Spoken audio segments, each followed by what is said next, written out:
ang tao'y isinilaw ng hindi niya kagustuhan, ang tao'y mamamatay ng laba sa kanyang kalooban.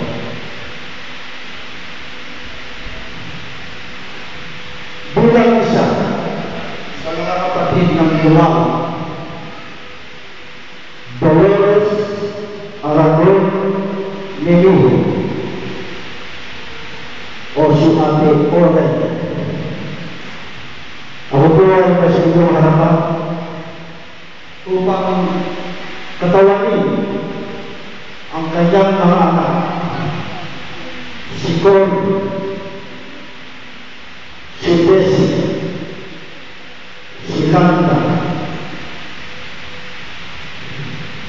si Nene, si Abel, si Inen, at si Nemo. 10 ng kanilang mga asawa at mga anak. Kami pong lahat sa kalan nila ay nagpapako ng marugdog na pasasalamat sa inyo na sa oras ng aming pamimigati ay nagkaroon kayo at ibinahagi ninyo ang mahalagang panahon. Tinanggap namin ang inyong tulong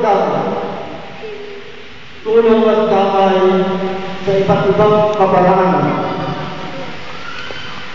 tulong na pinansyal, tulong na espiritual, at tulong na pisikal.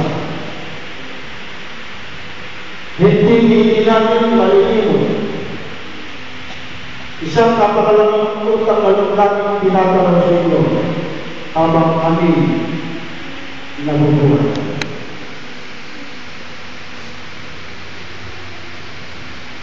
Ibinahagi niyo ang inyong kagandahan doon habang siya ay nakapulong at kami nanginigado. Sa inyong lahat, maraming salamat. Si Abel, nung nabubuhay pa, ay isang muling asawa, isang kulirang ina, isang mapagmahal na lola. Alam ko po ang mga natutunan niya sa kanyang pagkatao sapagkat may isang panahon tumira ako sa kanya nung ako po'y mag-isa. Isang napakabait na kapatid, isang napakabait na ina. Nagpipihira ang babae na tulad niya.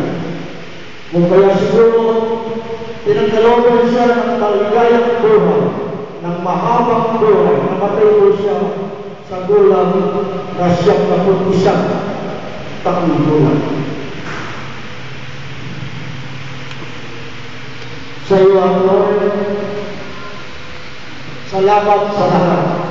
Ang magandang alaala ng iwan mo sa mundong ito ay dadalhin ang pangayungatan ng iyong mga anak, ng iyong mga manugang, ng iyong mga apo, at ang lahat ng nagmamahal sa iyo.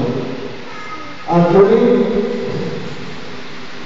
sa inyong lahat, sa kalan ng mga anak, ng pamilya Aragon, ng pamilya Miguel, maraming